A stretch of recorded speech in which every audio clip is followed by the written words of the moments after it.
Olá, hoje entramos num assunto que eu gosto muito de comentar, porque nós vamos falar sobre esse grande presente, esse precioso dom que Deus deu ao ser humano, que é o da liberdade.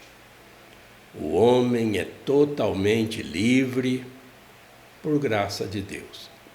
Projeto de Deus. Ele quis assim, desde os primórdios. E esse item 3, já de início, dessa terceira parte aqui, ela vai participar de todo o ato moral do ser humano que nós vamos estudar daqui para frente, até o fim. Sempre a questão do livre-arbítrio, que nós precisamos aprender a usar e não abusar. Tanta gente se perde nesse mundo pelo mau uso desse dom da liberdade. Veja bem que Deus quis criar uma criatura com um corpo físico, como nós temos, nos soprando o Espírito Divino. Nós vemos lá no Gênesis o sopro nas narinas do ser humano, que é um ser frágil, feito de barro, como nós já refletimos lá no início dos nossos encontros. Uma criatura que pode, inclusive, enfrentá-lo. Uma criatura que pode conversar com o seu Criador. Olha a ousadia de Deus em nos dar esse dom, que Ele respeita até o fim da existência humana. Então, esse é o artigo 3 desse capítulo 1, entrando aí na moralidade dos atos humanos, na moralidade das paixões, como nós ainda vamos estudar, mas de início, que tenhamos uma boa concepção daquilo que vem a ser o livre-arbítrio. E daí para frente, a gente vai tendo exemplos, ao longo desses nossos estudos, a respeito do uso desse dom que é tão precioso e que precisamos saber usar.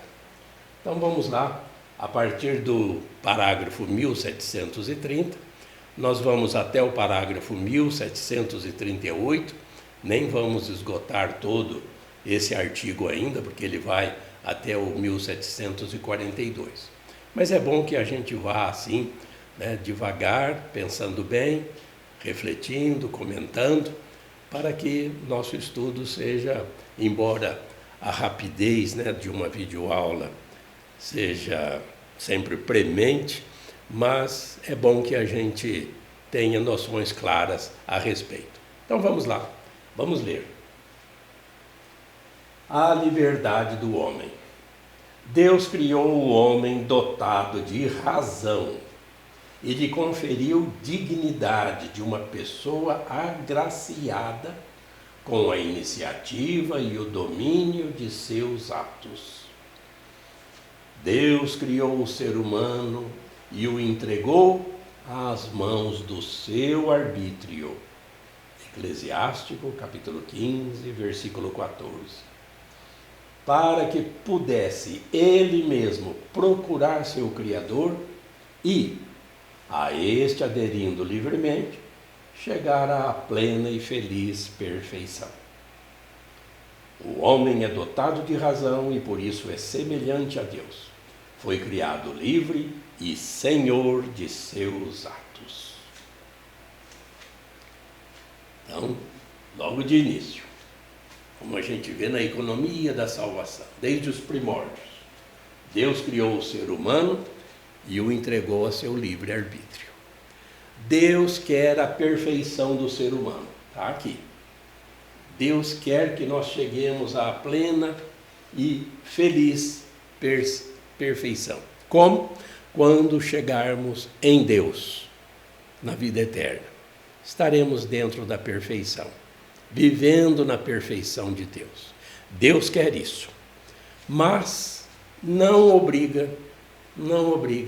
É o ser humano que durante a sua existência aqui na face da terra tem que aderir ou não. Por isso ele tem o livre-arbítrio.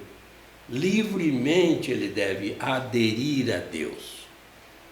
Se ele não quiser, tem a questão que nós vamos ver agora da imputabilidade, ou seja, ele é responsável por seus atos. Deus não interfere na liberdade humana.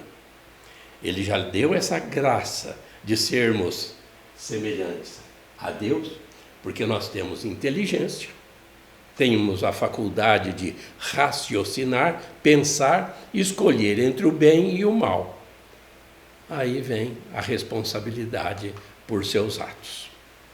E aqui então a gente vê essa questão. Vamos ler. Liberdade e responsabilidade. A liberdade é o poder baseado na razão e na vontade de agir ou não agir, de fazer isto ou aquilo, ou seja, de praticar atos deliberados. Pelo livre-arbítrio, cada qual dispõe sobre si mesmo. A liberdade é, no homem, uma força de crescimento e amadurecimento na verdade e na bondade. A liberdade alcança sua perfeição quando está ordenada para Deus, nossa bem-aventurança. Enquanto não se tiver fixado definitivamente em seu bem último, que é Deus, a liberdade comporta a possibilidade de escolher entre o bem e o mal. Portanto, de crescer em perfeição ou de definhar e pecar. Ela caracteriza os atos propriamente humanos. Torna-se fonte de louvor ou repreensão, de mérito ou demérito. Então está aí. O ser humano, com a sua faculdade, sempre auxiliado pela graça divina, pela sua consciência bem formada, porque se ela for mal formada, vai atrapalhar muito a vida da pessoa. Então é a pessoa que escolhe, se quer, se não quer praticar isso ou aquilo. É totalmente livre. Daí vem essa famosa frase, né, de que o homem tem livre arbítrio. É Deus quem quer assim. Nós não vamos contra Deus. Se ele já estabeleceu que o homem tem liberdade, até Deus vai respeitar essa liberdade. A gente busca a perfeição. Essa bem-aventurança que nós vimos na videoaula anterior. Deus nos quer felizes para sempre com Ele. Mas, se você não se fixar em Deus, que é o nosso bem último, nós somos vocacionados para chegar a Deus, aí nós temos que crescer nesse amor de Deus ou definhar pelo pecado. Sempre que a gente desobedece a Deus, volta as costas para Ele, e Deus nos criou assim, Ele teve essa ousadia de nos criar livres, inclusive para enfrentá-lo, e como já fizemos com Jesus Cristo, colocando-o na cruz, Deus respeita essa liberdade. Jesus não se rebelou. Se ele foi condenado à morte, ele foi para a morte, respeitando a liberdade. Quantas vezes foi assim na vida dos mártires? Até agressões a bispos, padres, assassinatos, até de papas. Então, Deus respeita a liberdade de quem quer praticar o mal. Só que vem a responsabilidade de seus atos, que é o que nós estamos vendo aqui, para que isso fique bem claro para nós cristãos, que precisamos aprender a usar esse dom precioso que Deus nos deu, que é o do livre-arbítrio. E aí nós vamos ler. Quanto mais pratica o bem, mais a pessoa se torna livre. Não há verdadeira liberdade a não ser a serviço do bem e da justiça. A escolha da desobediência e do mal é um abuso de liberdade e conduz à escravidão do pecado. A liberdade torna o homem responsável por seus atos, na medida em que forem voluntários. O progresso na virtude, o conhecimento do bem e a ascese aumentam o domínio da vontade sobre os seus atos. A gente é que escolhe se quer ser livres ou se queremos ser escravos. Quem escolhe Deus, mesmo renunciando ao mundo, para falar de uma forma bem genérica, que nós todos já entendemos o que vem a ser, né? Renunciar ao mundo, buscar as coisas do alto, como quer Deus. Isso nos torna livres. Conhecer essa verdade, e essa verdade vai nos libertar. Ela nos liberta. Agora, quem procura o mal, pratica o mal voluntariamente, esse se torna escravo do pecado. Então escolheu o caminho errado. Tem o caminho da liberdade e o caminho da escravidão. Escolhamos o caminho da liberdade, da salvação, e não o da perdição. Como? Na medida em que nós tivermos, formos voluntários, tivermos essa vontade, e essa vontade ela tem que ser treinada para escolher sempre o bem. Esse progresso nós vamos começar conhecendo o que nós estamos fazendo, estudando, procurando conhecimento, procurar essa verdade. A verdade, como nós sabemos, é uma só. Não existem duas verdades a respeito de um mesmo assunto. Ou é ou não é. Temos que aprender a discernir o que é verdadeiro e o que é falso. Com esse conhecimento, progredindo na virtude, na prática das virtudes, que nós ainda vamos estudar também. Ascese. Ascese é essa ascensão, poderíamos resumir assim, esse crescimento na espiritualidade, na vida de oração, na intimidade com Deus, na vivência do sacramento, sobretudo da confissão e da Eucaristia. Essa vida de oração em que nós temos que transformar a nossa vida no dia a dia, não é só quando vai à missa ou em alguma peregrinação. Essa ascese, essa vida em Cristo, que é a parte do catecismo que nós estamos refletindo, essa vida em Cristo, na intimidade com o Espírito Santo, isso é crescimento. E assim a gente vai moldando a nossa vontade para que ela seja superior aos nossos instintos.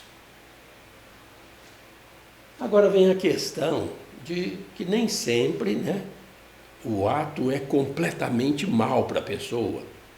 A imputabilidade é o que nós vamos ver agora, com alguns exemplos, porque depois ainda teremos mais outros casos para apresentar. Vamos ler.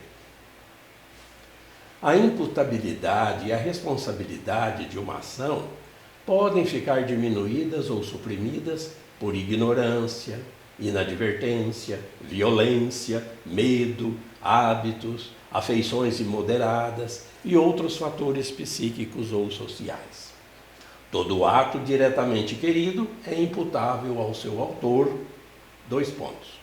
Assim, o Senhor pergunta a Eva após o pecado no jardim: por que fizeste isso? Faz igual pergunta a Caim.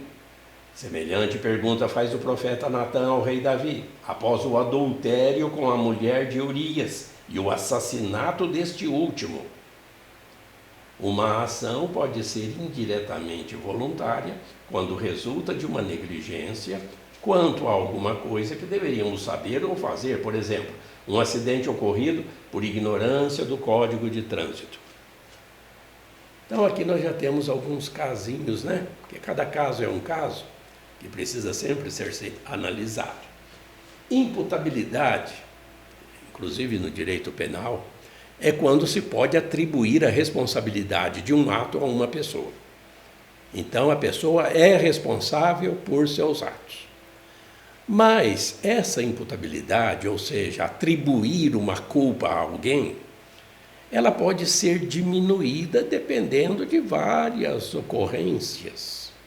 É isso que essa primeira parte aqui, o parágrafo 1735, a Igreja nos mostra, né? Aqui tem até alguns exemplos. Você não sabe que é errado, ignorância. Você pratica um ato sem saber que aquilo é mal. Acontece, né? Então, essa imputabilidade, essa culpa, vamos dizer assim, ela é menor, porque você não sabia. Inadvertência, ou você não foi advertido de que isso é errado, de que isso é mal, de que isso é pecado. Violência, quando você machuca alguém porque você está se defendendo, né? Então, a culpa é menor. Medo, você deixa de contar alguma coisa gravíssima porque você tem medo de represálias. Estou dando só alguns exemplos de como que a culpa, né, isso também nas leis humanas costuma ser assim, a culpa é mais grave ou menos grave de acordo com vários fatores ou ocorrências, né? Aqui nós temos até alguns exemplos das Sagradas Escrituras, notadamente desde o Antigo Testamento, que o Senhor sempre questiona o ser humano porque seus atos foram pecados graves. Por exemplo, a escolha do mal, o assassinato. Aqui cita até o exemplo do rei Davi, que cometeu um pecado gravíssimo, que foi o de matar a mulher, matá-lo, porque ele estava com a mulher do Urias. E o profeta Natã chama a responsabilidade o rei Davi. E aí, né, Davi, claro, se arrepende de seus atos. Mas então, há alguns momentos em que se pode atribuir uma culpa menor a um caso. Aqui tem mais um exemplo. Um acidente ocorrido por ignorância do Código de Trânsito. Então, a pessoa não sabe que é errado e ela fez isso. A culpa é menor. É esse o sentido, né, de que o livre-arbítrio, a pessoa sempre tem. Mas, às vezes, acontece de ela errar por ignorância ou por algum motivo, como esses poucos exemplos que nós já demos por enquanto. 1737. Temos mais alguns casinhos aqui para comentar. Vamos ler. Um efeito pode ser tolerado sem ser querido pelo agente. Exemplo: o esgotamento da mãe à cabeceira de seu filho doente. O efeito ruim não é imputável, se não foi querido, nem como fim, nem como meio de ação, como poderia ser o caso da morte sofrida por alguém quando tentava socorrer uma pessoa em perigo. Esse foi um segundo exemplo. Para que o efeito ruim seja imputável, é preciso que seja previsível, que o agente tenha a possibilidade de evitá-lo, como, por exemplo, no caso de um homicídio cometido por motorista embriagado. Então, o catecismo aqui já nos dá 3 casos para a gente refletir. O primeiro, A mãe quer ficar doente, ter um esgotamento, porque ela vai atender um filho, né? Cabeceira de seu filho doente.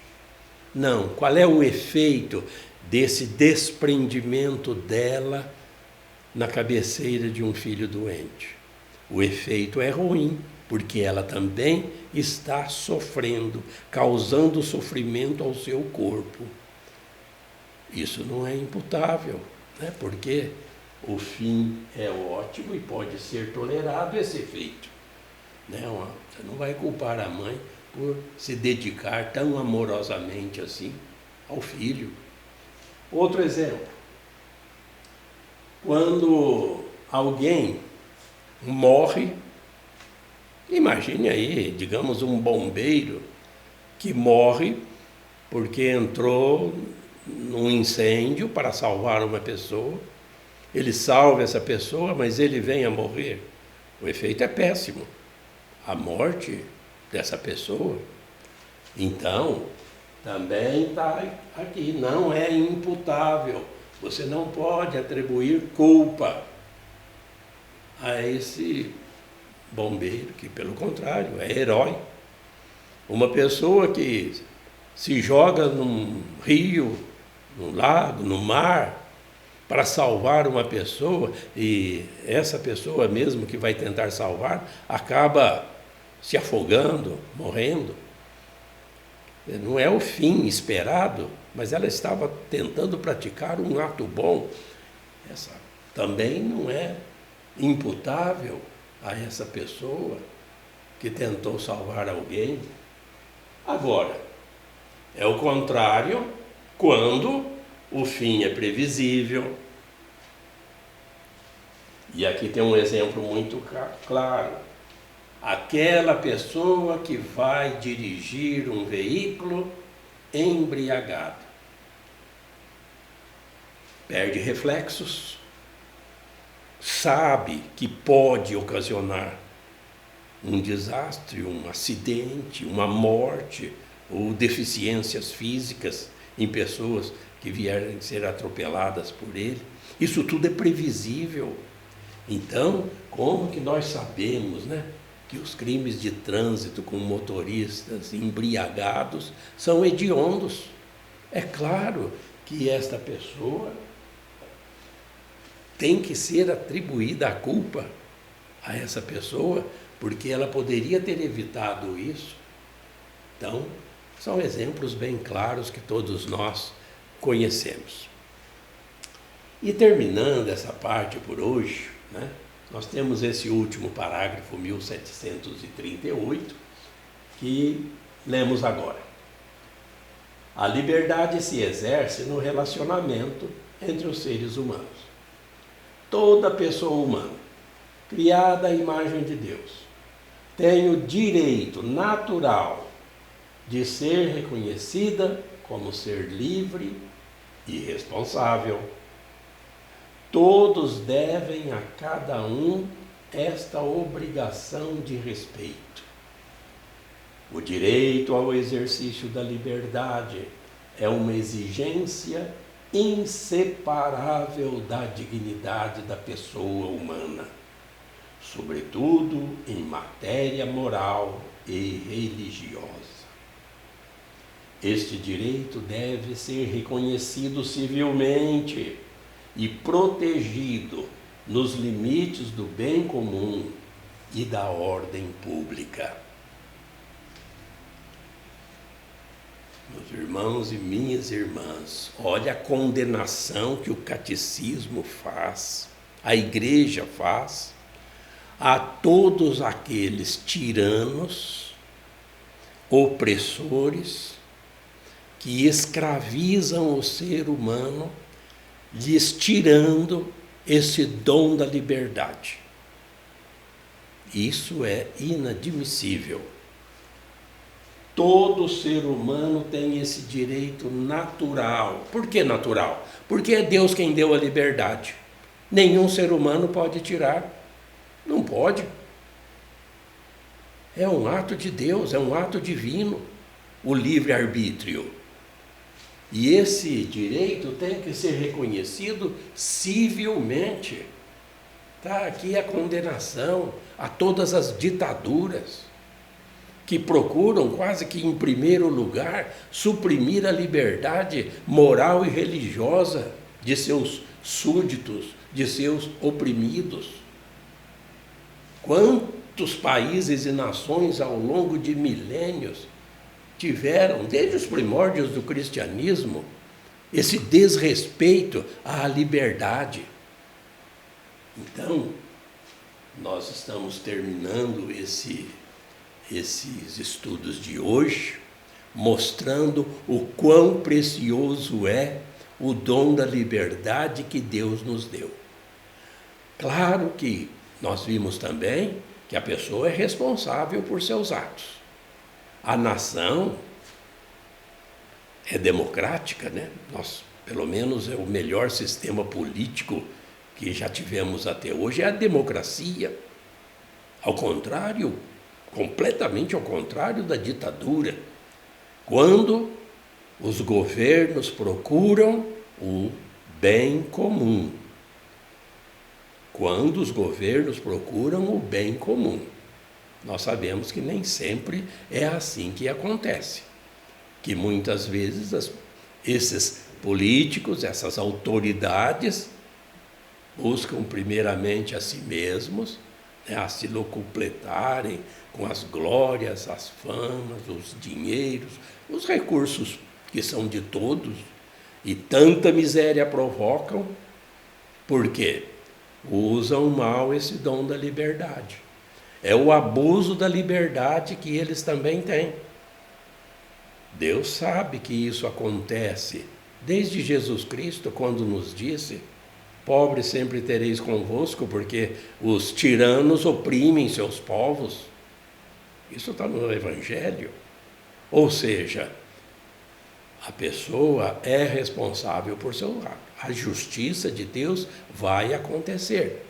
Mas a nós cabe aprender a viver e a administrar esse dom, para que escolhamos o bem e evitemos o mal. Como nós vimos no início, está lá desde os princípios, mas a citação foi do livro do Eclesiástico, né? Procure as coisas do alto, acumule tesouros, não aqui na terra, mas no céu, onde os ladrões não conseguem roubá-los, né? Cresça na virtude, cresça na prática do bem, tenha intimidade diária com Deus, com o Espírito Santo. É essa ascese que nós estamos sempre aqui lembrando, né? Nossa ascensão às bem-aventuranças eternas, ela deve ser constante, certo? E então, na próxima videoaula, nós vamos terminar, né, o assunto da liberdade do homem, e assim nós vamos caminhando, né, com passo a passo, praticando um dos ensinamentos que nós vimos hoje. Conhecer a verdade. Esse é o nosso objetivo. Ficar sempre com Deus. E Deus te abençoe.